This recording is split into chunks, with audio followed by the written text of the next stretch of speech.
Hey viewers, today we're working on my 97 Tacoma. It's getting some fresh shocks because the ones that are on it are pretty worn. We're starting up here at the top. Just zip that bolt off, then you can move to the bottom and zip that one out. Once you take in those two bolts out, it's pretty easy. You can just pound on the shock a bit with your hand. They usually come loose. Grab a hammer if it doesn't.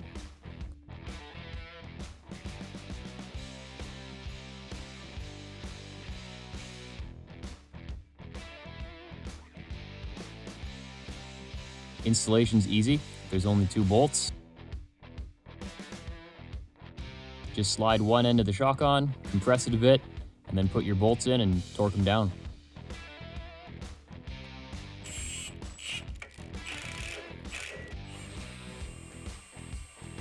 So this is what the front of the vehicle looks like. You can see it's a bit different from the back, but really not much. The biggest difference is that up here in the front, we got 4 bolts that hold in the coilover assembly, and you remove these 4 top bolts, it just falls right out. Once you've removed the shock, it's time to head over to your bench vise. I like to throw it in at a nice angle like this.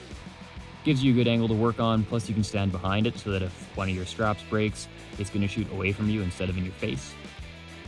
And then take the strap, thread it down through the inside of the spring, out the bottom, and then all the way around and back through the ratchet strap, and then snug them down.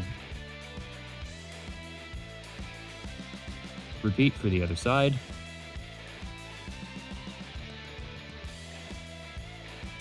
And then just go to town on it with the impact wrench.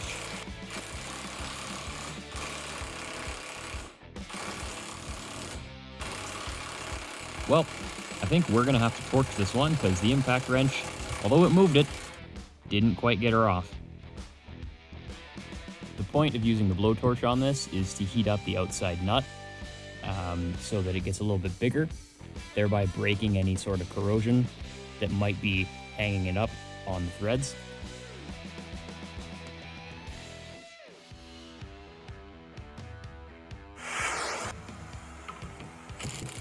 Well, that's the first round of torching it. We definitely moved it, but we still got a little ways to go. So we'll go back to the blowtorch now. Definitely using heat works better than penetrating oil. And if you use heat combined with penetrating oil, it works even better. I find if you heat it up with the torch and then spray it with the oil when it's still hot, it kind of, like, A, it smokes like crazy, but B, it can get into the small spaces and it seems to just make it unscrew much easier. And there we go, final round, we got it off. Now all you have to do is take off your spring, remove all the junk from the old shock, pitch the old shock, it's garbage, and then take your new one and throw it up in your vise, slide your spring on, and start installing the hardware.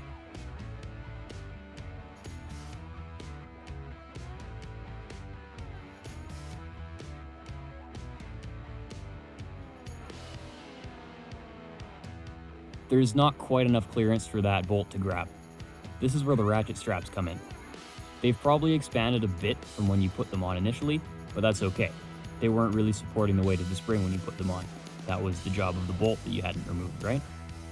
Well, now that that bolt is off and the top hat's gone, you can just grab the spring at the top and then use the ratchet straps to shorten it.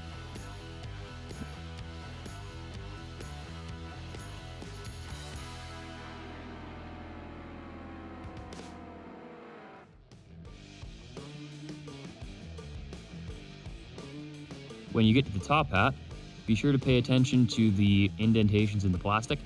They line up perfectly to where it was before. So in order to get the shock in without having to mess around with bolt alignment, it's best just to put it back on the way that it came off.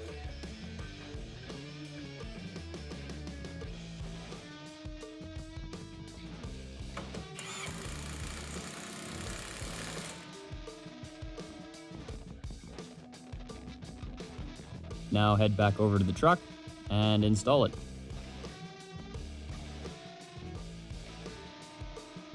I like to start by installing the 14mm bolts at the top.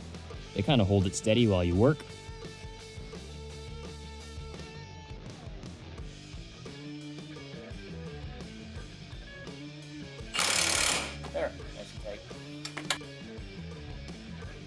Thanks for watching. I hope you enjoyed this video. If you want to get notified when the next one comes out, just hit that subscribe button, turn on your notifications. Other than that, I hope to see you guys next time when we tackle another cool project in the shop.